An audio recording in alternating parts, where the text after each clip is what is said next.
Welcome again to another exciting episode of Revenge of the Average Joe's Sports Gambling Podcast. I am Matt Dietz, of course, here your host, along with my co-hosts, Kyle Poland, Ryan Poland. We have a special guest we are thrilled about. Dom, our hockey expert who's given out Avs picks left and right, just printing money if you've been following us on Twitter. Dom, how are you this morning? Doing great, Matt. Phenomenal. Is it the morning? Well, you might be listening to this as we do release it early on Friday mornings. For us, it's evening, of course. We don't reveal exactly when we record, but too big time. Don't want the fans to go around the location. Hey, respect our privacy. We've had a little bit of an issue lately. Dietz in particular has had a lot of people coming up to him on the street, asking him if he's Dietz from ROTAJ, and when he's out with the family, that's family time. The man has a life outside of this, people. So if you see us at a game, feel free to say hi. But if you see him in the Panda parking lot, let him eat his chicken fried rice in his car and cry by himself. You're a loner. Well, yeah. Also, I do give out my cell phone number weekly on this show, so feel free to call or text. That is a genuine offer. I love interacting with the fans, but just, again, we keep that on our time. If you are new to the show, or maybe you're a regular and you've just forgotten somehow the rundown of it, we're a Denver-based podcast. We love breaking down the Nuggets, Broncos, and this week we are going to get balls deep into the Colorado Avalanche. Pucks deep, you could say. Oof, sticks deep? Absolutely. Sticks up for the Avalanche.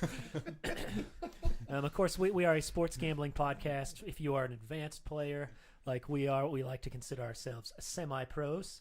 Or if you're brand new, we love to break down what smaller things are, or just gambling psychology, a lot of fun stuff like that. Because gambling, as you know, is all about statistics and really just getting any edge you can. So, with that, we will review some of our bets from last week quickly, because I want to give as much time as we can to breaking down this Avalanche team that is just on a tear. Yeah, I don't think there's any need to go over the picks for last week. I don't think there's any need for that sort of thing. I'll go first. I was in a tailspin. I'm free falling out of first place here. I took the Chiefs future to win the Super Bowl. I was feeling great about that. 21-3 at halftime, and then that fell apart. I also managed to take the Chiefs money line with the over in that game. Neither one of those hit. And then I took the 49ers money line. And that was before I had seen the Vaughn guarantee. And we all here in Denver know the power of the Von Miller guarantee. And as soon as I saw that, I knew. So I did switch in my actual wallet and make some money off of Von Miller guarantees. But for the show, 0-3 yet again. After a triumphant 3-0 week 2 weeks ago, it looked like I was going to run away with this thing again. I am free falling. So I'm looking to get back on track this week to kind of get my confidence back up for a huge Super Bowl week next week. As obviously we don't want to preview that right now. We don't know, kind of injuries, anything that could come up between now and then. COVID.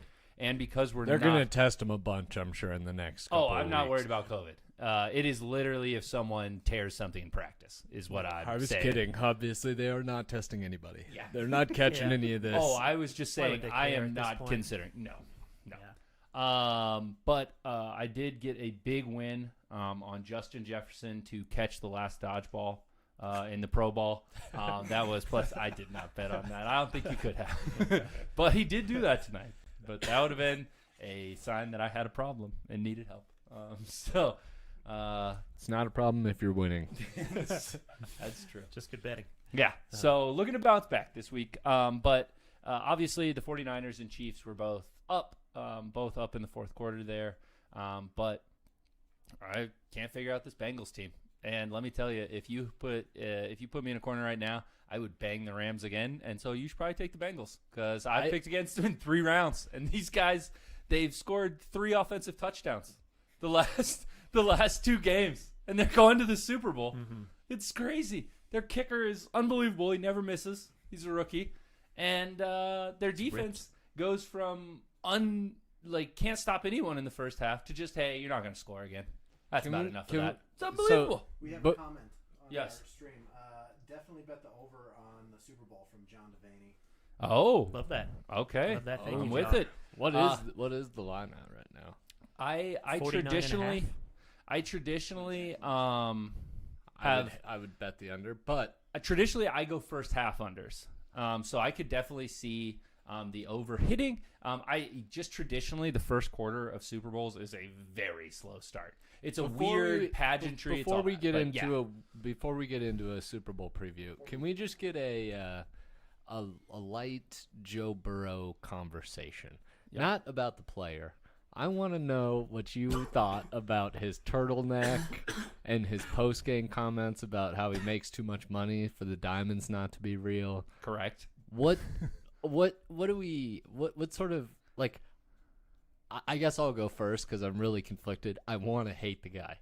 Like, he's kind of got that vibe to him, like he came from too much money, and I'm like, what? Like, I just don't necessarily like it. But on the other hand, the kid's at the Super Bowl, and he's kind of awesome. And so I'm shocked by that take that you don't want to like him. He, like, smokes cigars, has chains, and just I think it was is, I think it's the yelling on the LSU. sideline. I think it's the LSU That's part fair. of it that I'm Yeah, still getting over in my head. Yeah. And I'm like, you were like, how did you? Yeah. I think the fact that he this year, despite the fact that he gets sacked like 10 times, was yelling on the sideline, "You can't zero blitz me. You can't zero." I'm like, I think they can. I don't think you guys can block anyone.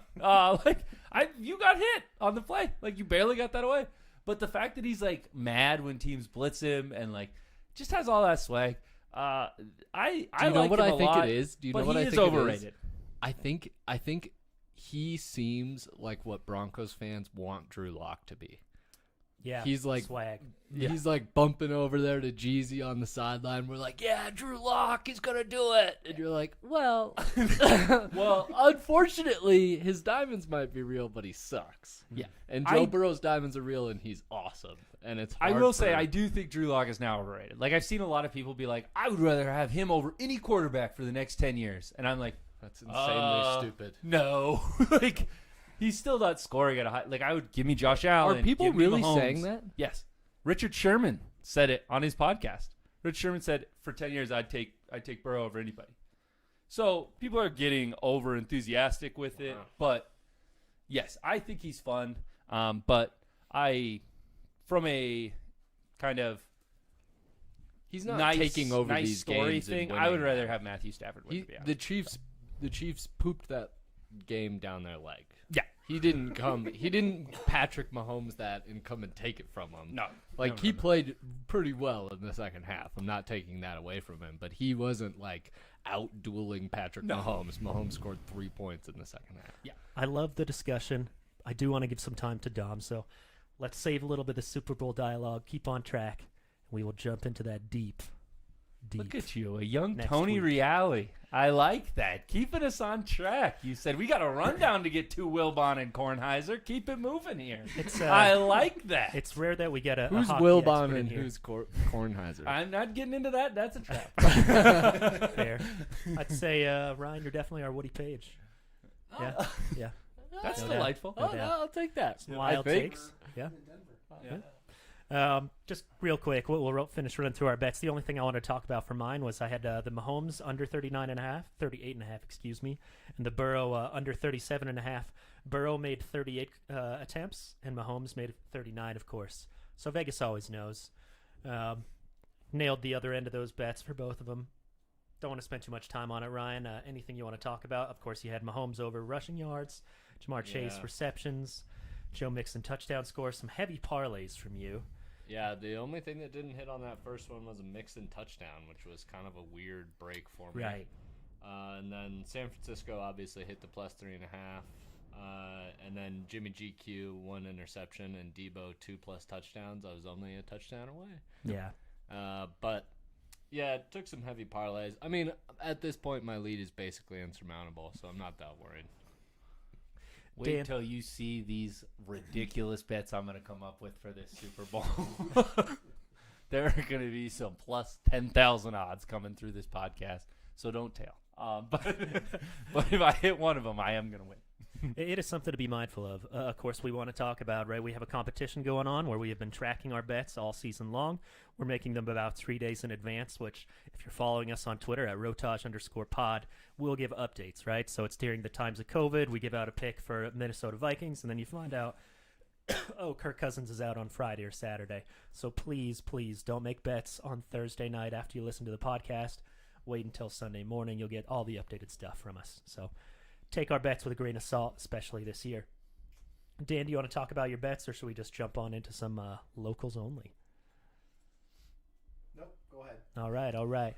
I'll just recap his. He had a pretty good week. 2-1, Bengals +7, nailed that one. Debo Samuel, 50+ reception yards and a TD, +223, Dan. Should be bragging on that one. And the Jamar Chase TD score and Mixon TD, just off on that Mixon TD. So not bad overall. Dan would have caught up very quickly had you nailed all three. Mm-hmm. All right. We want to talk about this Colorado Avalanche team, of course, as a locals-only team, something we advertise as gamblers. Bet on the teams you know. It's fun to watch and have a little action on games, like you watch college football on a Saturday. Throw $5-10 everywhere. But where you're putting the heavy money, where you're focusing your units, is things that you should be an expert on. And we have an expert in here today, Dom, of course, who watches all kinds of hockey, focuses on the Avalanche specifically. Dom, Avalanche went 15-0-1 in 16 games in January. Tell us, is this for real, or were they just having a hot streak? It was a dirty run. It was good. It's really sad that we got knocked out by the Coyotes of all teams. But I hate the Coyotes because of that 6-game series we had with them.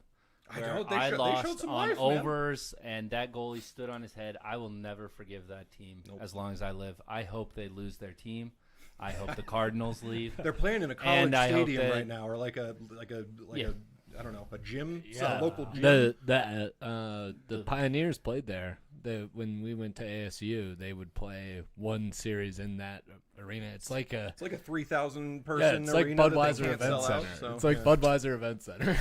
It's tough. Yeah. The Coyotes are in a tough spot, but the Avs, I think it's for real, man. I mean, you see how well they're playing with without Nathan Mac. So we meant to bring it up on last week's show. We want to get your take on it now. Obviously, Taylor Hall is not likable in general. True. Was that hit dirty? No. I You're don't okay think with it. I don't think it was. You dirty. haven't talked yourself into it. I I have- tried to talk myself into it. When you watch it live, when Yes. you watch it at game speed and everything like that, he lifted the shoulder up. Yeah. It was in the face. It's doesn't also look Taylor right. Hall. You want to hate Taylor Hall. Oh, correct. Yeah. So I wanted it to be dirty, but I don't think that it was. It was weird Yeah. positioning. The stick came up, is in a weird It- spot. It crushed his entire face. It puts the Avs fans in a tough spot too when you have Kadri on your team, because like you could say like Little bit. oh yeah, that hit was dirty, but you can't it's like Draymond. You can't be getting mad about somebody taking a cheap shot when you have Draymond on your team. Right. Like, What I have chosen to do to comfort myself is I've been forced to agree with you logically that it wasn't dirty, but I do think he's a coward for not fighting. Oh, I agree completely. So 100%. him turning down Landy to fight is like, okay, well, you're a coward though. 100%. So He should've- That's how and- that's how I the justify. real way that I felt better was that it was worse for him than if he had just got fought once. Yeah, Because just if right off the he bat. fights, It's they done. don't beat him up the rest of the game. Yeah. Yeah. Anytime he was on the ice, he was getting a stick in the back. That's worse than just getting your ass beat once. You hear get beat EJ up. get called for 3 cross checks. The ref specifically said 3 cross checks as the penalty. Yeah. It's great. All right, next question for you. So I think, and it's closer than I would have thought at the beginning, I think Nathan McKinnon is still the most talented player on the Avalanche. Is Cale Makar the most important player on the Avalanche? Would it be harder for us to replace the defense and the threat from the point that Makar gives you than it is for us to replace the speed, playmaking, and just otherworldliness of McKinnon? I'm not trying to put him in a spot where this guy's better than this guy. But tough. for our team, who's the most irreplaceable guy that you would be like, hey, this this makes the butthole clench if we lose this guy heading into the playoffs. Right now, it's Kale. I mean, you look at this season and the way that McKinnon's been playing or not playing, however you see it, right? Like, he's been out a lot, and we've been winning a lot. So, by virtue of that, I mean, Nate's not replaceable, but we can play without him. So, I'd put Kale on that pedestal. And don't forget that when we were I think we had John right when we were going through the East Coast trip that we hadn't seen the previous season, and they were struggling, and there was no Kale. True. And it was very obvious that we could not stop anyone, and that it was like, oh, there's so much less space. To make a cross-sport analogy, it's like watching the Nuggets without Jamal Murray and Michael Porter, where you're like, oh, everyone has a foot in the paint. Sure. Oh, this is hard.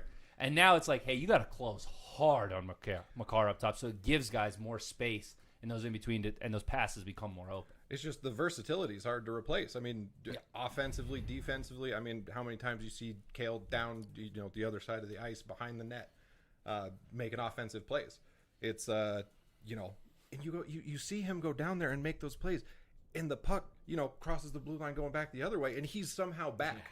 And making a defensive play right after he's made an offensive play. So it's the versatility. And there's him. No other player like him. No, I don't think there's a single defenseman. That's what I was going to say. You can't prepare for that. Where you're like, okay, they're normally when you bring your defenseman that deep, it's like, okay, you're down a goal, like you're playing desperate, okay, but it's like, hey, the whole game he's going to be down there. Absolutely, he's not scared of you. Part of this argument between the two of them too that's hard is that like that defensive unit is so much weaker.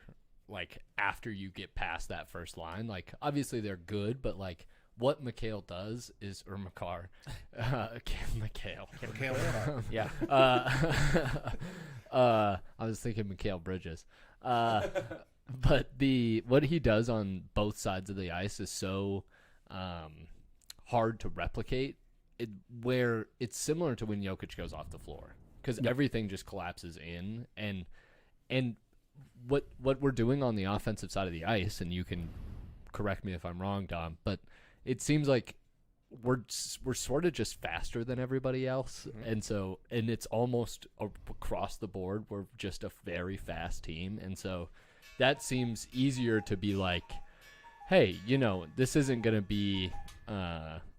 The second line isn't going to be a significant drop off. Obviously in terms of skill and some of the things that top line offense can do on the ice is better, but it seems like the drop off on the offensive side isn't as big as the defensive side. And when you look at the time on ice numbers, I'm like, oh my God, Kale never comes off the ice. No. He never leaves. He never comes off. Penalty kills, power plays, overtime. It doesn't matter because he's out there all the time. Yeah, I saw something crazy the other night. I don't even want to say what I think I saw because it was so insane. But yeah. All right. We were nervous early season in our goalkeeping.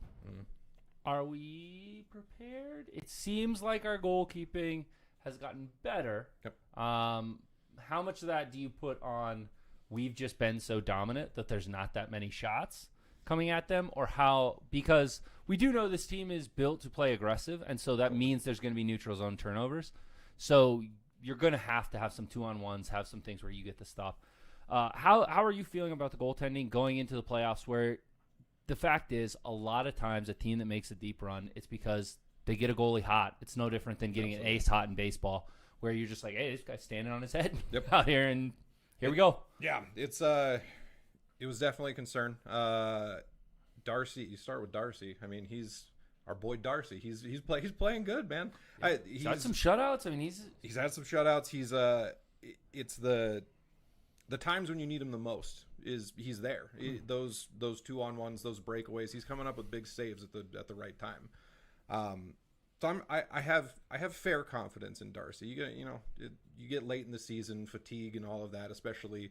It seems like he's mostly like the Avs in our goalie in terms of he will make some spectacular saves on 2-on-1s and breakaways, and then there'll be some where you're like, oh, I just trickled by. It's tough. It's tough, and it's like our team. It's like, oh wow, you pass, and sometimes it looks so beautiful, and you're like, and sometimes you're like, how did that even go in? Hey, you just passed it to them at our blue line. Why'd you do that? Oh yeah, no, it's a lot of the goals, and if you try and pay attention to it, I mean, like a lot of the goals that get by Kemper tend to be those weird bounces. It's a weird bounce. It's a stick in front. It's a good screen. There's a lot of times where there's nothing that he can do about it.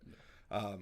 I haven't seen too many where it's like he should have had that. Like he was staring at the puck. He had a clear view of where it was coming from. No. So it seems like he's in the right space. Good positioning. He's in the zone. He's coming up big in those 2-on-1s when you need him and stuff like that. That's what's going to be important down the stretch, I think. How much do you trust him moving forward? Like we're at the All-Star We're break playing now, Vegas right? in a 7-game series.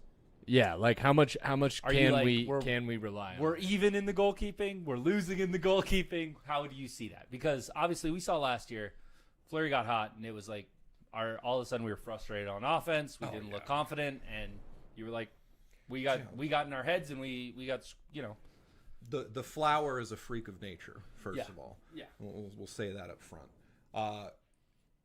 I have fair confidence. The ice tilts to the other team, I think, in the goaltending realm. We're not at the top of the game when it comes to goaltending. But if you look at the numbers, I mean, Kemper's save percentage, his GAA, his goals against average, all of that type of stuff, they're elite numbers. He's putting up solid numbers. So you take that through the playoffs. If he's able to maintain and not get injured, which is always an issue for goaltenders, and especially something that was a problem for Kemper in Arizona, I think he carries as well. The nice thing about it is that we've got a solid backup in Francouz. The rumors are that we're going to pick up another goaltender at the trade deadline. It'd be interesting to see what happens. Yeah. But I mean, you'd be hard. Is there anyone you want that you're like, hey, that upgrades either the starting or the backup? I've seen rumblings of trying to get Fleury from Chicago.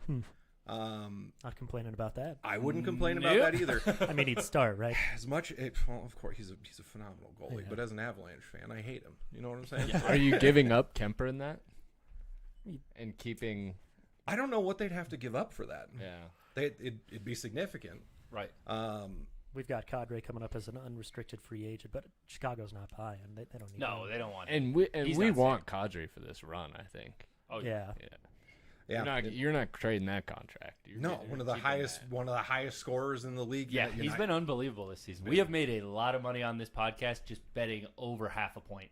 At the beginning of the season for Kadri, when he was on his point streak, we just took it, and they were giving you plus odds for in the beginning of the season. Yep. It was wild. We were like, okay, quick. yeah, Vegas corrected that quickly. Yeah, I wanted to bring that up too. I think with this team, it's natural, and I think it's natural across sports. When you have a really talented, really fast team, we have to come up with some narrative of like why they lose or something like that. So obviously toughness, grit, all of those words that are keywords in media thing, of like, does this team have enough grit for the playoffs? Sure. So it seems like they get asked about that in almost every press conference of like, hey, you came back this game. How does that help you in the playoffs? The grit, the toughness. Yeah. Do you trust this team to be? To me, it's not physically tough. Like, they're not scared of anybody. Like, McKinnon will wreck people. Absolutely. Randy will go fight people. He doesn't care. And Kadri, he will fight you at your house. Like, he will take it off of the ice. It's not just on the ice you have to walk He's our down Aqib Talib. Yeah. He's ready to go. But it does seem like we have a mental thing that when things are rolling for us, you look at our team and you go, holy hell, we're going to beat everyone 10-0 on the way to the Stanley Cup. And then when things go bad, or not even necessarily bad, but a goalkeeper just stands on his head for a period and a half, then all of a sudden we stop being patient, or we stop getting the shots going that we want to get going. Oh, yeah. And we saw that in the Vegas series. How confident are you that this team has learned from that? Because obviously they're the Stanley Cup favorites. They're plus 475. We told you to take that at the beginning of the season. It was 550 then. Yep. But we also told you to take it at the beginning of the playoffs last year.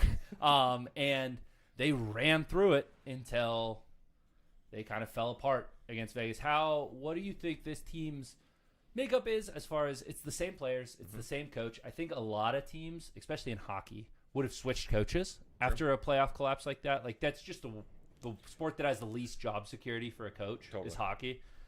So how do you feel? Does the fact that all of them went through that together kind of strengthen them and you feel more confident? Or are you like, hey, this is the same group and maybe they can fall apart? Well, there's the biggest issue that we had against Vegas last year, and I think we talked about it after the season ended, was the physical, you said the keywords, the physical toughness, the actual physical presence on the ice.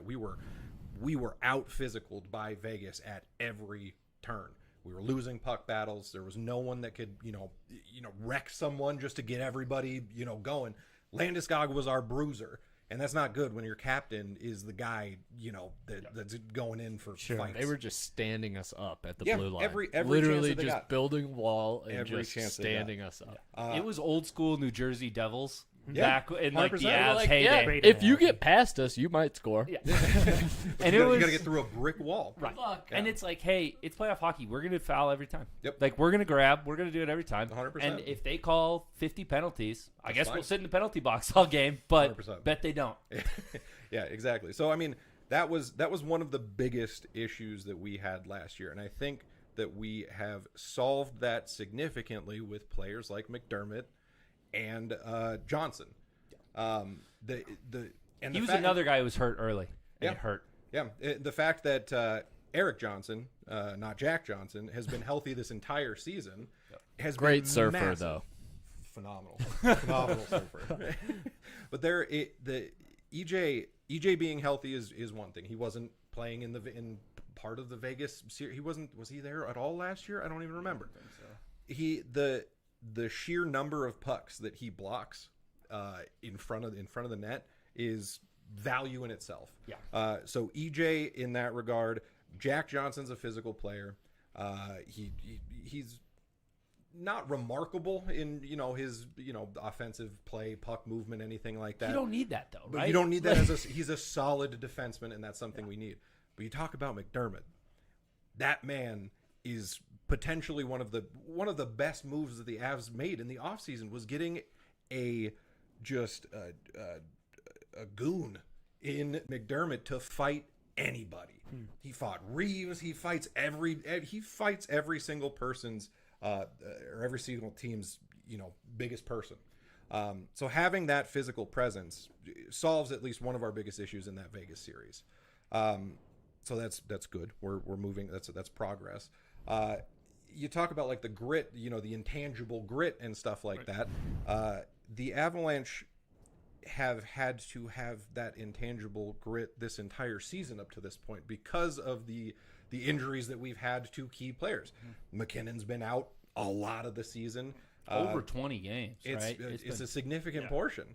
Having your superstar out like that has an effect. There's no doubt that Nate is one of the most talented players on the planet. So having him out has an effect. Our depth, kind of like we talked about earlier, we have the depth. We have our second, third, fourth line, goal scorers. So we're poised to make that run. We have the depth. We have the physicality. It's just a matter of getting there. All right. So I want to run these odds by you. So the interesting thing to me is you've got Avs at plus 475. Then you have 3 Eastern Conference teams are the next. You've got Florida. They smoked us on that road trip. Yep. You've got Toronto.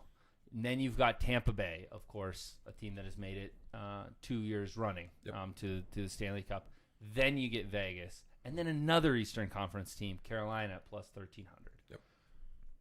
Is there anyone in the West who, barring, obviously, sports are sports, and barring an act of God, is there anyone in the West besides Vegas that can touch this team? Because it doesn't seem like Vegas thinks there is. And it doesn't seem like when I watch it, there's no one. St. Louis doesn't scare me. Any of those teams out there that traditionally kind of have that championship pedigree, have that playoff pedigree. Sure. There's no one out there that I'm like, I don't want to see them, right? Yeah. Besides Vegas, where I'm like, I don't want to see them till the Western Conference Finals. Vegas is the threat. They're the perennial threat. I mean, Ducks have been playing good hockey. It's tough because I don't know what their record is right now.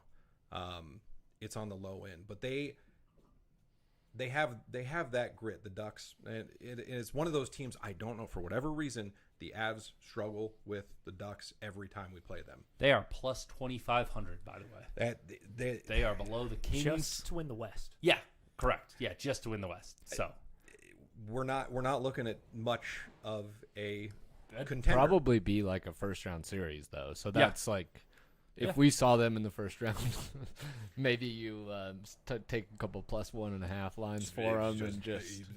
Will they even make the playoffs? Because right now they're sitting in 10th in the Western Conference. I don't know. Yeah, it's the way the few times that I've watched the Avs play the Ducks. It's the type of hockey that they play is the type of hockey that once you go down the stretch after the All-Star break, they have the potential to make a run. Sure. Whether it's a 10-game win streak or not, they have the potential. They have the players. They have the goaltending. So Western Conference odds. Here's what I'm hearing you say, and I'm trying to convert it to like betting lines, right? So Western Conference Avalanche plus 200. Yep. I think not terrible odds there. Yep. Knights plus 330. You could get a unit on each, and you still come out ahead. Next, it's the Wild at plus 800. The Blues plus 1100. Predators plus 1200. Is this a 2-team race? Could I just do a unit on each to win the Western Conference and feel good about myself? And by the way, when Dom came on to preview the NHL, we gave it out to you. We said you can get plus odds. Just take Vegas to win the Pacific and take us to win the Central. Yep. And you got plus odds on it. And even after both teams got off to very slow starts, they're both winning those divisions right now. Yeah, it feels like it's a 2-team race. I mean, like you said, there's not a lot of competition for the Avs in particular, other than Vegas. Minnesota, always going to be competition with Minnesota. It's just how it is, and they're playing good hockey too. So, listen, if you're Minnesota, they can play this back. If we lose that series, you can come get this work. Avs in 5. That's right. Avs in 5. I'm not scared of Minnesota at all. Every time I've seen them this year, I'm like, I can't. You can't. Yeah. Like they're almost the middle ground that you're talking about, where they're trying to be a little physical, but they're also trying to play fast. And you're like, oh well, we're faster than you. Like you can't play this game with us. We're gonna skate right by you. You gotta have a pick good one. Yep. Yeah. Like have a good one. Absolutely. To give you an idea on the West right now, you have the Avs, the Preds are in second in the Central. They're a team that just seems like they're a home and away team to me. They are at home. They're really tough. That is a pretty electric environment, and away, it feels like if they don't have home ice advantage. You didn't say it was electric when you were there, Kyle. Oh, it was electric. COVID was in the air, and it was sharing between us all. Let me tell you, that is a disaster down there. There's no doubt if about they that. test anyone down there, they all have Omicron. I'll tell you that. For whatever reason, Nashville doesn't scare me. No, I'm not scared of Nashville because you'd have home ice. Nope. The Wild, like I said, don't scare me. The Blues, we scare figured them out. And then you're getting into the Stars, who are 5th in our division. So then you go to the Pacific. You've got the Knights. I am scared of them. Just history. They just have a tradition of they know how to muck it up. It's that veteran core. Yeah, they know how to melt their ice so that you can't skate fast. True. Yeah. All that stuff. They took the odds. L.A. I'm not scared of L.A. at all. Nope. The Ducks you talked about, they're in 3rd, and they're tied with the Kings for 2nd. They've got 55 points here, so they could climb, like you said. There's even a chance, they're 2 points back of the Knights right now, so there's a chance that they're maybe even get us in the 2nd round. Where I think that traditionally the first round has kind of been death to play the Avs in, because like if you win one game, you kind of piss them off. Isn't it best of 5 too? No, it's all best of 7. No. Yeah, because it was Is that 4-2 just versus the baseball? Coyotes. I remember. Yeah. That was God, the COVID season as well. They did best of 5 okay. first round. I think they should do that. It was kind That's of fun. kind of a different aside. I think most sports the first round should be best of 5. It's A shorter hockey- series would benefit the Avs. There's no. It's that would be so much fun in hockey too, because those games are already intense as hell. Oh, yeah. All right. So I think we've kind of covered the West. So I think what you're saying is if you're playing Anaheim, maybe like Ryan said, you're going to get plus 1.5 for every game with the Avs now. Yep. I think there was one game, a I follow Todd Furman on. He's a national betting guy, and he said it was like minus 600 for the 1.5 for the Avs, and he was like, "This is the highest number I've ever seen." He's like, ludicrous. It's unreal that this is what it is in hockey. Yeah. So obviously, I think it's going to be tough to get game-to-game value on this team. So, is there any value? Because I'm not placing any money on Vegas. I hate them far, far too much. Is there anything that I should place it on for Western Conference? And then let's get over to the East. I mean, I like those odds for the Ducks. I mean, that's a high number. It does seem weird that the Ducks are ahead of some of those teams, and it seems like it's maybe you're relatively getting close. Could we do like a make public the money. playoffs? Like what are they? Well, to the make? Ducks are making the playoffs because they're third and they're tied for. I'm just trying to think of something other than like taking them to win. Because if they're so long to win the West, there's got to be value somewhere else. Maybe just game to game value. Yeah. The Wild is the only other spot I could imagine to put that, but No, thank you. I don't wanna. Nope. No, thank you. They are not making the Western Conference Finals. You know, All right. So it seems like the East is going to be kind of a murderer's row here. there's no doubt about Who do we like to come out of there? We have Tampa Bay up there. We have Florida that we talked about. And then also we have the Maple Leafs. And it seems like maybe those Toronto teams are a little inflated with public money. Yep. So I don't think I want to touch them. Is it public if it's Canadian? I'd have to ask the president at this point. We'll figure out. Yeah. We'll figure that out. that. We'll get back to you. We'll get Yeah. back to it. Dan Prime Minister? Isn't Trudeau a Prime Minister? Yeah, he's a prime minister. Yeah. Trudeau. Yeah. Just throwing it out. You're almost guaranteed it's not going to be a Canadian team. Canadian teams just don't do well. They just Well, don't. and the COVID stuff is crazy with Yeah. for them that's, right now. that's true. Yeah, You yeah, are- it's tough. Dom, I want to do a quick lightning round with you, just see if you like these odds or not for just Hit a me. few teams to make the playoffs or not. Western Conference. Okay. Winnipeg Jets plus 425. Okay. Anaheim Ducks plus 160. I see. I like that. Okay. Yeah, Love we that. love that. Stars plus 105. Stars are good. They can make the playoffs. Okay. Kings minus 125. Yeah, they'll make the playoffs. And then Oilers minus 220. The Oilers are the Oilers. Yeah, So they're making the playoffs? they'll make the playoffs. Okay. Do you have $20,000 to make 100 on the Avs? Yes, I do. Let's All right, throw let's that do down. it. That $100 is burning a hole in my pocket already. That- Shout out to Andrew Krause. Let's Yeah. get him on that. AK-47. Let's get him. All right, real quick. Eastern Conference. We've got this one's a little bit more black and white. New York Islanders are plus 600. And then the rest, it's all minus 1,200 for Washington Capitals. Yeah. Yeah, so nothing really to do on the East, but West, we like some teams there. Yeah. Love it. The East is competitive, man. It always has been. It's So, What- is there what- anything we can do, or do we want to see matchups for playoffs in the East? Is it going to be so matchup dependent? Because it seems like, I mean, like I was impressed by Boston when we saw them, and they're not even in the plus 1,300 range. Yep. And I'm not going to be shocked if Boston comes out of the East. I wouldn't be either. You know, so the is race that is something in that the- we in want to those wait divisions, yeah. and we want to see our playoff matchups to be like, hey, who's playing here? Or are we going on the Panthers? Maybe at a plus 300, plus 400 to come out of the East. I don't want to see any of those Florida teams. Period. It just seems like they are physical and they kind of are the anti-Avs. Absolutely. And you're like, oh boy. Yeah. They're based on. There's no way Tampa Bay is going to win 3 in a row, right? It just can't happen. You wouldn't think. Please, But please don't let that yeah. happen. He But- said with a tinge of hopefulness in his voice. They Does are Tampa second. even know that they're winning these Stanley Cups? Like, By has the anybody way- checked with the city? I don't There is think someone in Matt Dietz's neighborhood that I don't feel bad saying this because our fans have already found his house and they are out there daily. Sure. There is someone in Matt Dietz's neighborhood who flies a Tampa Bay Lightning flag, like from beginning to end of the playoffs. And I remember going by and I was like, "Is that the one fan? Is that who they have? So. Like, Is that them? That's the owner's is house. that the guy?" Yeah. He But lives in Colorado. Avs are his second team. It's a snowbird. Yeah. Makes sense. Makes Yeah. sense. But I mean, so to win the East, you've got plus 400 Florida, plus 425 Tampa, Toronto plus 425, Carolina plus 650.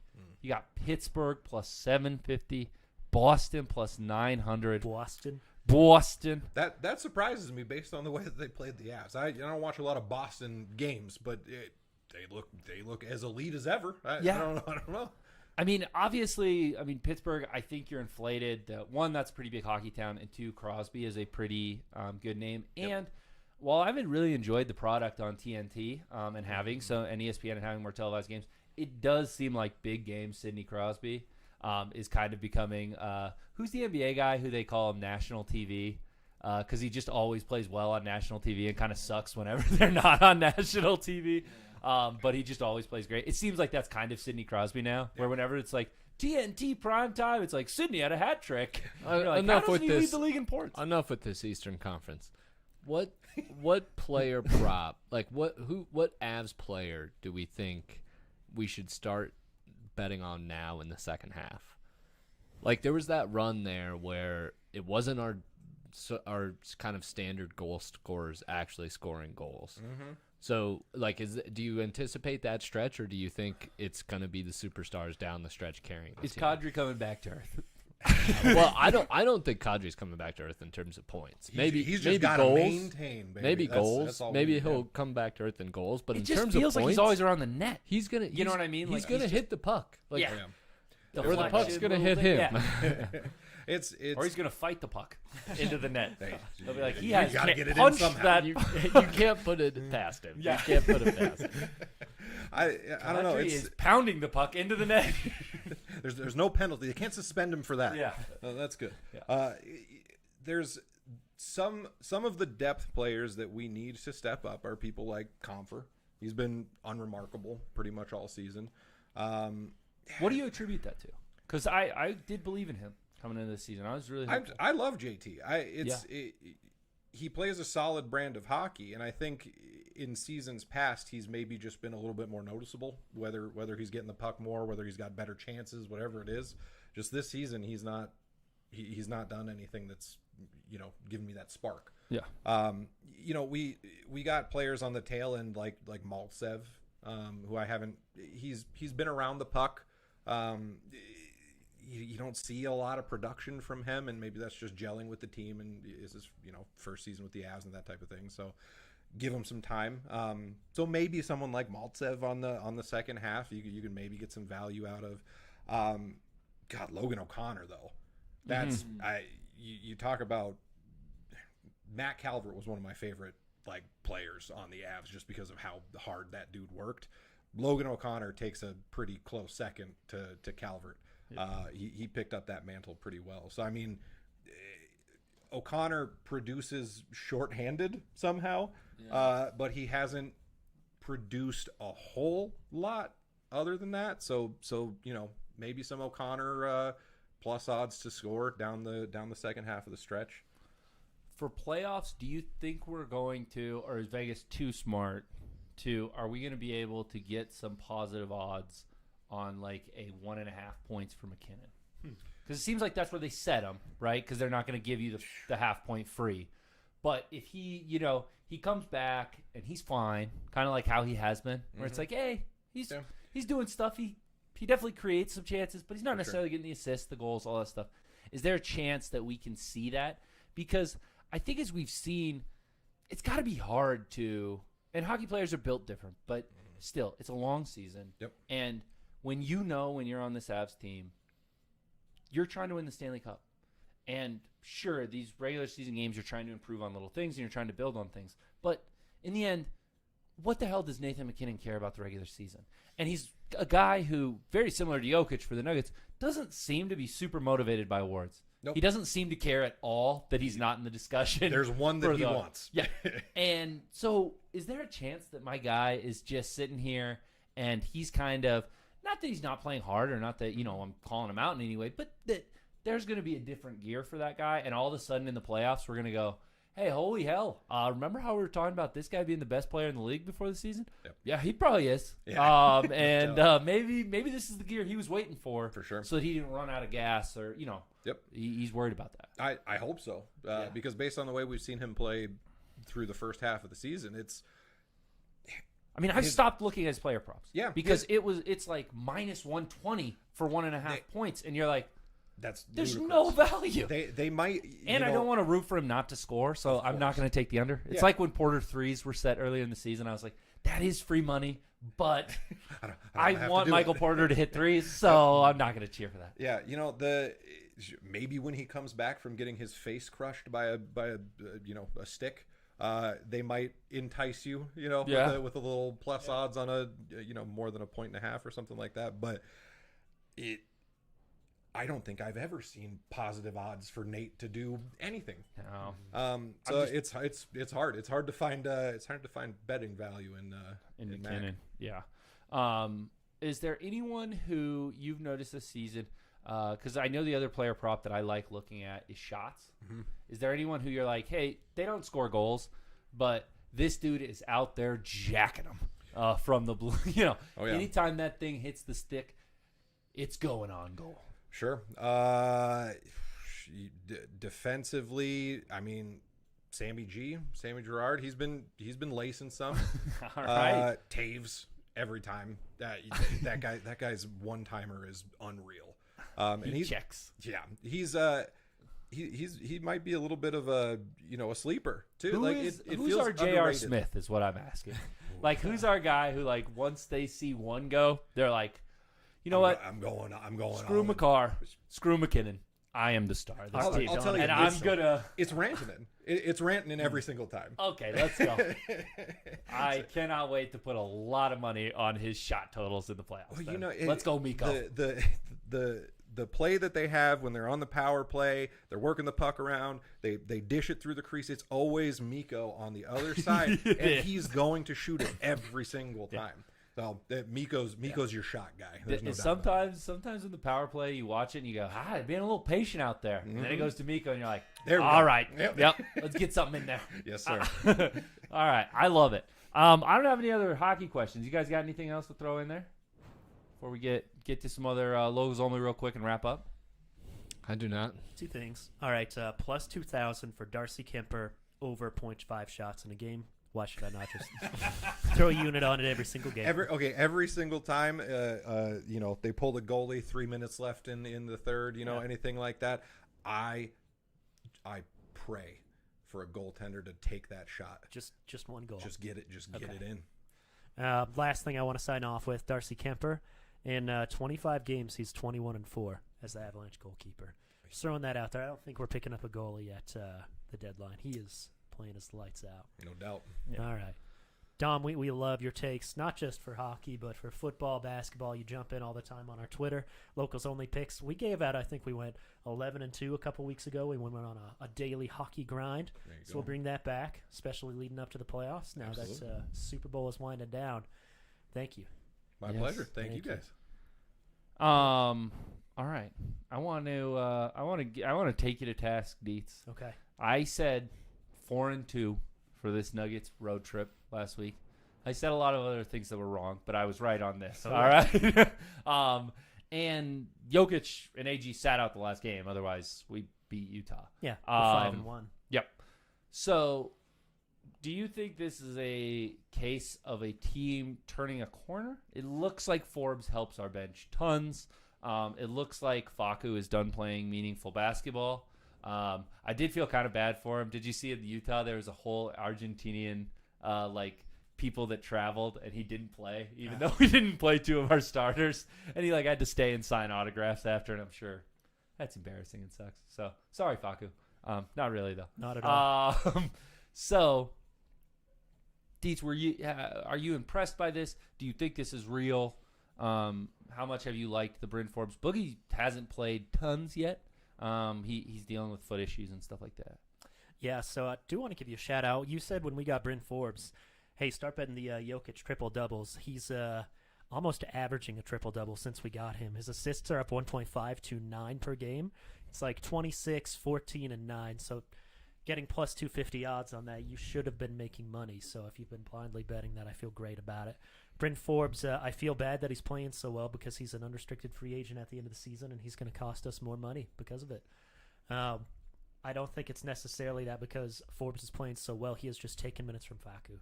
Ryan, I see you shaking your head on that one. You think we're going to be able to bring him back? I don't think we're re-signing him. Oh, you don't think we want to? No.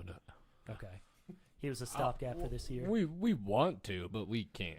I mean, stuff would have to break very different in order for us to re-sign him. Yep. He's gonna get a pretty penny on the open market. Like some Charlotte team is gonna pay him a lot of money to come shoot. Well, and I mean, just think about like Patty Mills.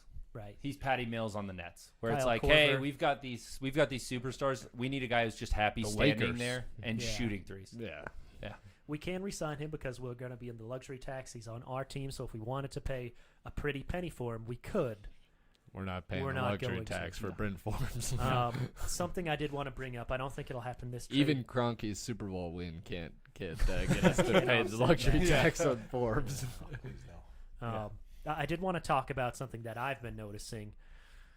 Is our second best point guard on this team after Jamal Murray now Bones Highland? Does he make Monte Morris expendable? $10 No. to $12 million No. a year? No. I really think he does. You give him another year or two, he's a better defender. He doesn't make Monte expendable, but Monte's value is really high in the league, I think. Right. Like, the Celtics would love Monte Morris. Mm-hmm. So it depends on what you're getting for Monte. He's clearly our best trade asset right now. I wouldn't trade him.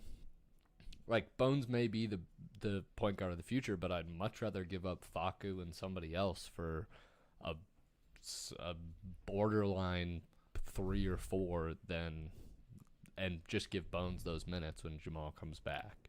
I want Bones to have the minutes, and I would love to free up that salary cap money for Forbes. He adds so much more to our team that we need. Monte I would Morris not doesn't have. not give up Monte for Forbes. Remember, I think everyone's forgetting the stat because last year, when Murray was playing off the ball, his numbers were unreal. And I think because that's we the could just run easiest way. And screens, I we think could that's run the two-man easiest way game to off the bring ball. him back from this knee injury Yep. too. Is you don't have to put all of the pressure of bringing up No. the ball on him. And I think for Monte all of starts. Bones' good attributes, running point is not one of them right now. Like, he's not a true point guard. He would probably be better off the ball running around with Monte than bringing the ball up the floor. So to me, like, Monte is so key to how we can bring back Jamal that I don't want to give him up. But No. But it is a good point moving forward. Like, if we're in the same position next year, next deadline to me is the one where you start looking at Monte being like, all right, like, do you want to be here? Like, you're gonna have to give us some concessions and too. he's, Like, he's also the most earned that, popular too. guy He's in the earned it. locker room. He's earned it. He's earned know. the ability to, if he wanted to go run his own show, because clearly he's not going to here. Jamal's going to run the show. Yeah. So if he wanted to go do that somewhere else, then he should be given the opportunity. But I don't think it's The this fact year. that he re-signed with us last year suggests he's just fine here. He's the most popular guy in our locker room.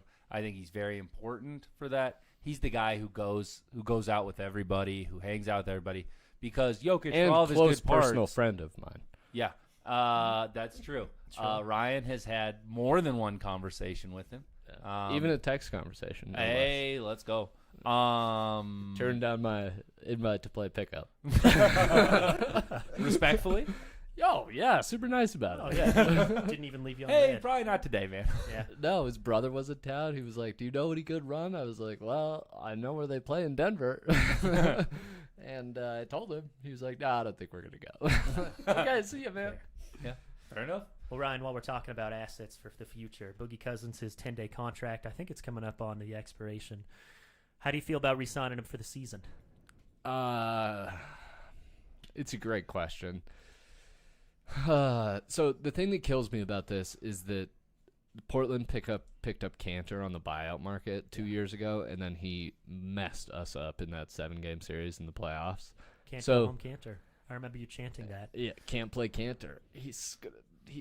That was tough. It was can't go home, and then he called us out during his post-game press conference. That Yeah. was very hurtful. So I It think was Ryan Poland. Season ticket. I think it's hard for me to commit to Boogie at this point, not knowing exactly what the market looks like who's going to be available.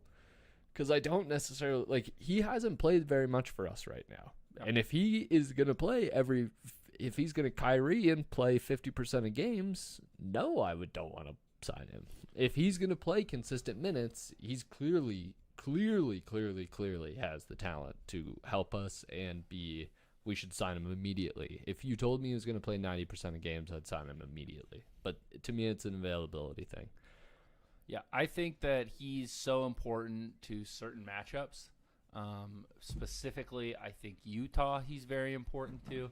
I think he's very important versus the Lakers potentially. Not that the Lakers, I mean, God bless if we see the Lakers in round 2 because that means we beat our matchup and then they beat the Suns, which would be objectively very funny. But I think he's very important in certain matchups where the one thing that you can do, especially with the team shooting right now, is you can play 2 bigs and you say, all right, everyone, we're gonna help with size off of Jokic, and if Aaron Gordon and Jeff Green kill us from 3, congratulations.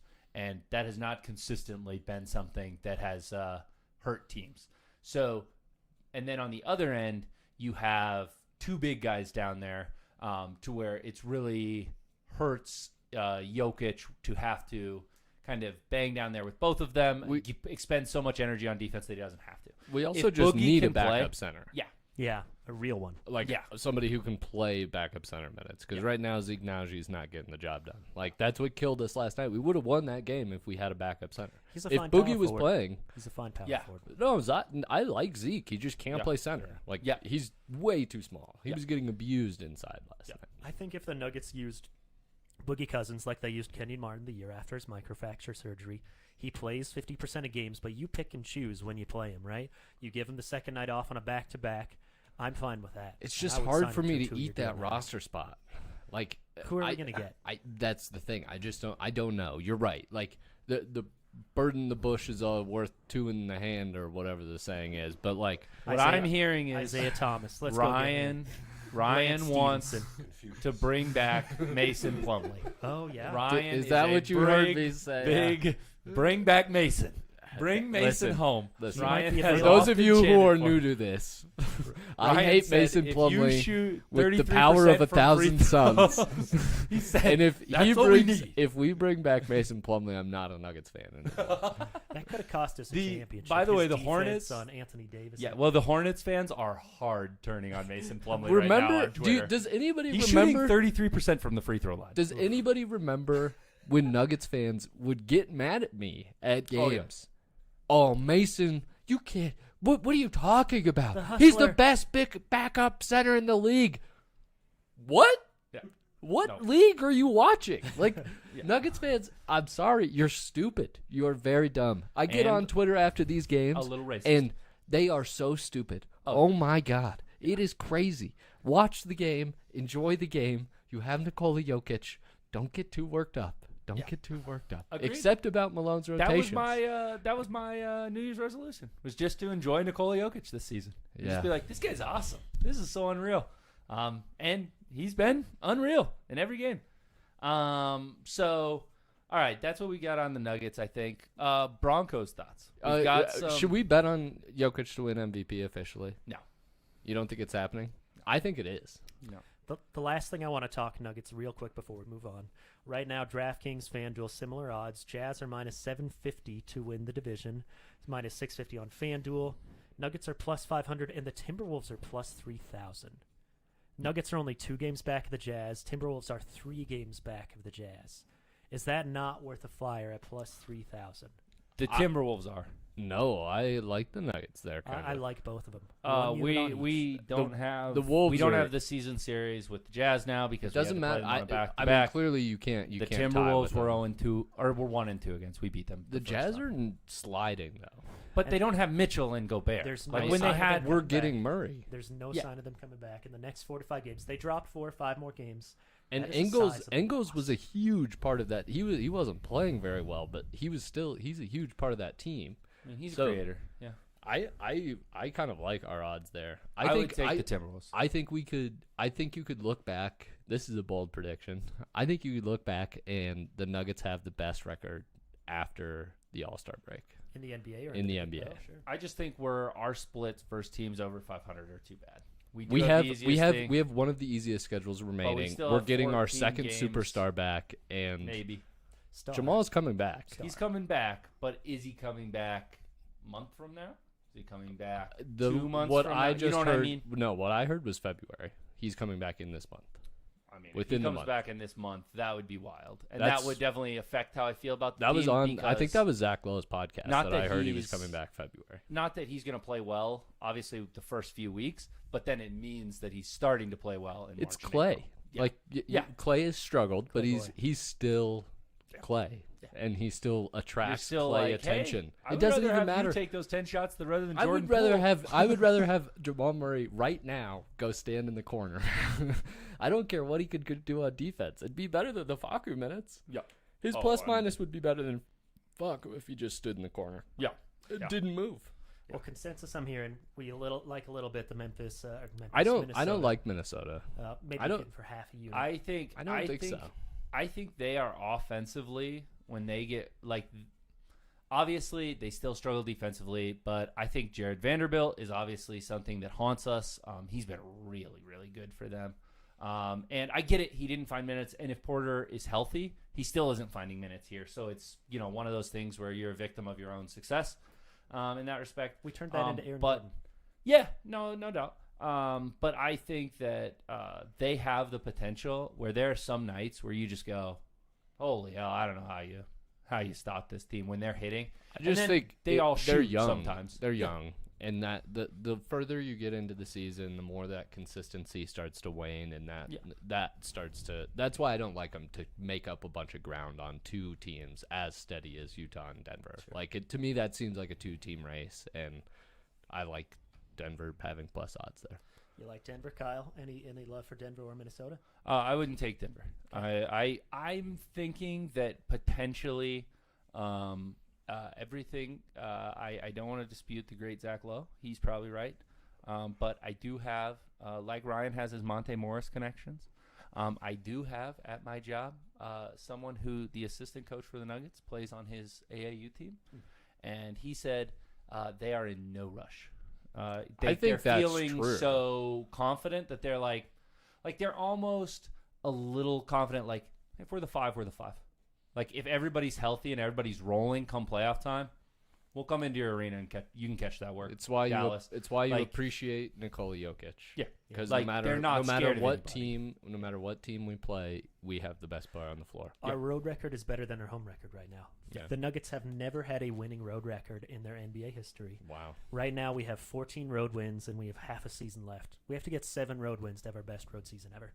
Yeah. So we'll see how we do in the playoffs. I think I would do a half unit on Minnesota, a unit on Denver, and I would wait until the Nuggets are in first place in the division race. I'm going to put a unit on Utah, and I'm going to come out of that far ahead.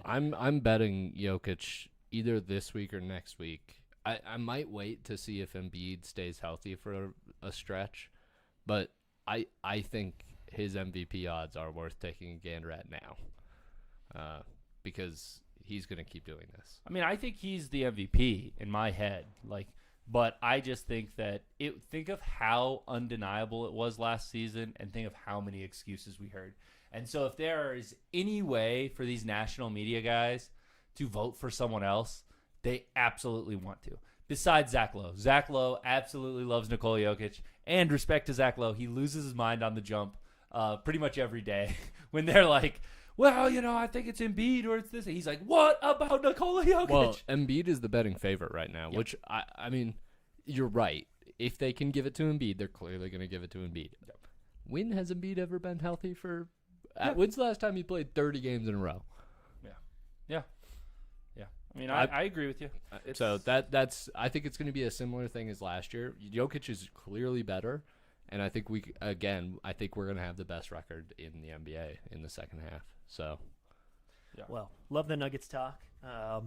Definitely want to get to the Broncos if we just have a few minutes to talk about. Yeah. Kyle, you're Let's the one go who through. brought them up. What do you want to chat about for them? I'm just interested to see what people think. Obviously, we got Kubiak to do the run game. And then I was super happy we avoided there was talk of our offensive coordinator, I'm spacing the name now, but being kind of a long-time NFL guy. Seems like we're keeping our team young. Seems like we're getting an outside zone scheme. Melvin Gordon tweeted out, hey, I hope I get to stay because me and Javonte Williams will be very good in this. They're going to do the zone run scheme. And then deep threats, which I think uses our depth at wide receiver correctly. So I just wanted to check with the hires. It also seems like from the press conference today that we are getting the Rams coach to be the defensive coordinator. Oh, yes. And obviously I like that as well. Seems like we're going young. Seems like we're going up and coming. To me, that's exciting to me at least, rather than being like, oh, I've watched Pat Shurmur offenses. I know what we're in for here. It's going to be a lot of bad stuff. Justin Outten. They announced, and they haven't announced officially the Rams, but today McVay laid all the breadcrumbs that their, I believe he's their secondary coach, is getting promoted. And he's like, yeah, he's in line to get an extra job there. So obviously, I think when we talked last week, you guys had said you were kind of cautiously optimistic and you wanted to see some hires. You wanted to see kind of what was going on. Based off what you've seen, obviously we have a great history with Kubiak's here. And despite the fact that Kirk Cousins sucks in big games, their offense was very, very efficient last year. Is there anything that you are you more excited now, I guess, about this team, or are you still waiting on quarterback? And yes, it's Ajiro Evoro for the Rams. I want to start this one off. I was pretty.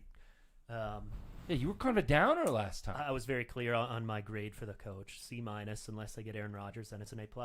I'm standing by that. I don't care about the offensive coordinator. I don't care about the quarterback's coach. Don't care about the tight ends coach. If you get Aaron Rodgers, he's going to cover up all those warts. It's kind of like we've learned about John Elway. He got Peyton Manning to come to the Broncos, and that solved problems for 4 years. And then he got to get drunk in interviews. I think that's the kind of GM that he was With for candidates. the most part. Night before interviews. yeah, he We was don't hungover. think it was during the interview. Let's be very Unless he clear. was still drunk. Allegedly, John. Allegedly is what we're saying. Allegedly, John. Did you hear that? You litigious guy. Oh, John is commenting right now. Thanks for the allegedly, Ryan. Oh, you He bet. said, Yeah. he said, You bet. I'm drunk right now. Allegedly. I'll like this With hire. Pat Bolin's son. Like the hire if we get Aaron Rodgers. Sticking I to would it. like to take this time to formally announce that I am switching my fandom to whichever team hires Mike McDonald or Mike McDaniel. Yeah. that San Francisco guy Yeah, who he likes is the lovely. weed. Yeah. I am formally going to be a fan of whatever team that is. I believe it's going to Ryan's be a the free Giants, agent. Wow. Ryan's a which is going to be tough. no. That The makes Giants. sense. The Giants already hired. Yeah. It's the Dolphins, I think. Oh Yeah. boy! All right, well, Dolphins are going white. That Tua. makes sense. okay, all right, well. That fits. I that guess fits. we'll evaluate that. I really want. Backtracking. I, We're re- backtracking all yeah. I really want Jimmy G for this team. Jimmy I'm- GQ. I'm deep into the Jimmy. More than Aaron Rodgers. I get that. I would rather have Jimmy G than have an anti-vaxxer on as the quarterback of my favorite team. You don't want to win. Aaron Iverman That- and that- Rodgers. Why? Yeah. What who won the game between Jimmy G and Aaron Rodgers? I forgot. In the playoffs, is Jimmy G 2-0? Sounds like Against Aaron? Jimmy G, who put up 3 offensive points, beat Aaron Rodgers. Did he win? Sure. Yeah, let's just give all the credit to Jimmy. Hey, And, we won with Peyton Manning's corpse. We can win with everybody, with anybody.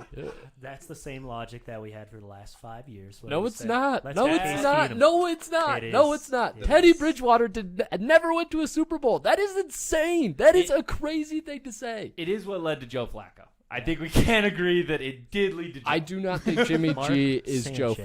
Flacco. I don't think Jimmy G is Joe Flacco. No, I agree with you wholeheartedly. I get the point, but Yeah. I'm do just think saying. it led to Joe. We were like, been to a Super Bowl? He's old? Joe. Like, it was like, Jimmy G is not old. no, he's the only thing is, how much money do you think Jimmy GQ commands? Like, are we getting? How much do you think Aaron You get him Rodgers? Well, to that's what 20 I'm saying. Are it's you getting 25 $10 million less? It's $25 million for his contract next year, and then he's an unrestricted free agent. Yeah. So, first of all, money in football doesn't matter. Let's just fully salary and cap is going freely up, and we admit have that money. Yeah. we have an insane amount of cap room, and so it doesn't really matter. You're paying a quarterback either way, whether you're paying Russell, you're paying Aaron Rodgers, you're Why pay paying for a better Kirk quarterback? Cousins. Why pay for a better quarterback? Fuck it. Let's just get the guy with the best record and I don't throw think him in a quarterback. I don't think Aaron Rodgers is moving. So you take Aaron Rodgers Let's off get Matt Castle. you take He might not you- be allowed to cross state lines. you He's going. If you trust Vegas, you take the odds on Rodgers coming here are -110. Oh yeah. I would take Green Bay in that. Everyone who Cecil Lammy has talked to says he's coming to Denver. Yeah, I we can wrap this up. But what I guess what I'm saying is that you're obviously right, Dietz. If you can get Aaron Rodgers, you get Aaron Rodgers. Yeah. You don't not do that. I don't think you're getting Aaron Rodgers. So my thing is, of the quarterbacks who are left, which is the one that I want? And to me, that's Jimmy G. He has the highest upside. He's been there. Yeah. And he's not 1,000 years old and 5'9", which And Russ despite is. the fact that he once a game appears to be intentionally trying to lose his team the game, his teammates genuinely seem to like him. They love him. Like, you don't see people talking crap. He's so handsome. Yeah. How could you not like him? And dates porn stars. So, you know. What's not to love? Yeah. We can get Mike in here smoking weed, and we can get Oh, Jimmy bringing the porn stars. Do you know how happy I would have been? All right. Well, I wanted to save time for our fan question of the week. We've got John in Daytona. I put $100 on the Nuggets to win the Northwest at the start of the year plus 700. At which point should I hedge, and how would you recommend me going about that? We've kind of already talked about this, John. Is Minnesota a legitimate threat to win the Northwest? Do we Yes. hedge right now, or do we wait? I wouldn't hedge that. Okay. Just let it ride for a little while. I'm not hedging with anything besides Minnesota. Like, I'm not like trying to buy back in on the Jazz at -650. I think the Nuggets could go on a run and make that. If you really wanted to hedge, I would wait and hope that the Nuggets go on a run and make it, at least even money so you could get in on Utah. Sure. And if not, then you just ask AK-47 for $100, John, because that guy, he's got Giving it. out loans? Yeah, I mean, listen. If you ask hard enough? If Or in the right way? If you sign up with our sponsor, Sharky Financial Services, then you do get a free $100 from AK-47. That's very nice. Wow. Yeah. Very nice. Yep. That's Every cross person who sponsorship comes right up there. with That's that. nice. Yeah. Nice plug, by the way. Yeah. Extra. He only pays for the end of the episode, so we still have to get that. to him. We'll invoice him for that extra one. Yeah. I like that. Yeah. All right, gentlemen, it is our time for the favorite section. I don't know if we really want to jump into this since I'm saving all my locks for the Super Bowl. Super Bowl. What are we gonna bet on? Like I looked, and you can't I even mean, bet I on already player hit props on for Justin- tomorrow. Yeah, Like I already hit on Justin Jefferson for dodgeball, and I think I I'm was riding that I was high. gonna take some abs and some Nuggets bets, but not a lot out there. I would take just for the listener, I would take over Jokic rebounds tomorrow against the Pelicans, and I love us to win. I think the line was 5.5 when I just looked at it. Brandon Ingram is back. Take the over in his points. He traditionally murders us. I agree with you that we will win the game. If AG is back, he's a tough matchup for The Ingram stopper. Ingram. Yeah. But that's his nickname, which is weird of all the players he went with Ingram. It's like Ruben Patterson. I'm the Kobe stopper. I admire that. Maybe he isn't, but he went for the best player. AG went, I'm the Ingram stopper. Yeah. It- He did not say specific, that at all, but Yeah. if he would have, we admire it. That's Well, our point. This is the time, I guess, to thank our sponsors. Of course, thank you, Dom, for jumping on, giving us some great hockey picks. Thank you. We'll be tweeting out in replacement of our locks of the week. You will get some locks Friday, Saturday, Sunday, just about Nuggets, Avalanche, and who knows, maybe a little bowling from Dano the Mano. You'll also get a tasteful nude from Dietz Yeah, that is if true. you text him. That is true. 720-217-4269. And, free. You have to provide proof that you're above 18. And let's just move on to thanking Katrina, our if you're sponsors. listening. Sure. Yeah, I'll text her. It's fine. All right. Do want to give a shout out to the Pod Wives, always supportive. Flawless transition. Want to shout out, Bradley Marketing. Unique name, Bradley Marketing. Can't believe it wasn't taken, but Bradley Harkrader, good friend of the show, has helped us, grow the brand, build our following base. Spotify, iTunes. We will still be on Spotify. Hate to correct you there. He is actually now. He's going by Poland heart grader. He is hyphenating now. So you do want to get that correct. It is Bradley Poland heart grader in marketing. Where is the Poland from? That would be from our grandmother, Jan Poland. Big fan of the show. Huge fan of the show. And Bradley into the older women. Sure. So good for him, and welcome officially to the family. Other folks we want to thank, Methodist Church just down the road of Brighton, huge supporter of the show, and Sharky Financial Services. Remember, if you are not swimming with the sharks, and if your financial advisor is not a Republican, you are not making money. And Sharky is both of those things. So whether or not you agree with his political stance, he will cut whatever corners he I needs wouldn't to. say he's a bad Republican. I feel like we need to clarify that. Sure. You know. He is signed up for Truth Social. Yeah, but he didn't know. He wants the truth. He wants the truth, Right. and Getting he's all sides of his information. he's doing his own research. He Yeah. went Exactly. to protest the Capitol, did not go in, didn't know what was going to happen. Didn't know what was going to happen. Allegedly. Allegedly. All right, Kyle, kick it to you. Any goodbye closing thoughts? No, I think I just want to highlight Dietz and I's dominating victory earlier today. Sure. And it's good to know that after all this COVID, after all this time, we still have it. And I would say our athletic prowess is higher than it's maybe ever fat been. ass was able to pound Bradley in small, frail frames under the basket. And my legs might never be the same. Honestly, I feel terrible still. But we did play pickup basketball, and I did lose every game that I played But in. one. But one. Yeah. Oh, yeah. Dietz and I got a Hold on victory. to that. Yeah. Hold on to that one. I'm going That's to. right. You can catch us at the Bison Ridge Rec Center, Commerce City, Colorado. Again, just text me, 702-742-6269. He'll send you that nude, and then he'll send you what time we're playing. Sure. Or the other way around, whichever Yeah. way you want it. Right. Right. Ryan, closing thoughts before we kick it to Dom? I guess when I am in this place in Dom, and you are in this place in me, we are one.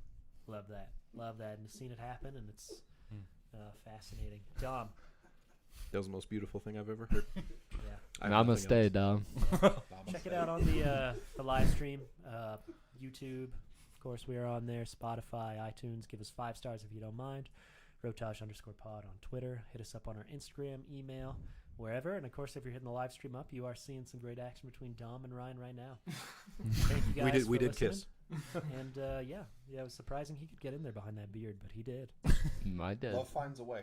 Yeah, love it. All right, thank you guys. Have a good night.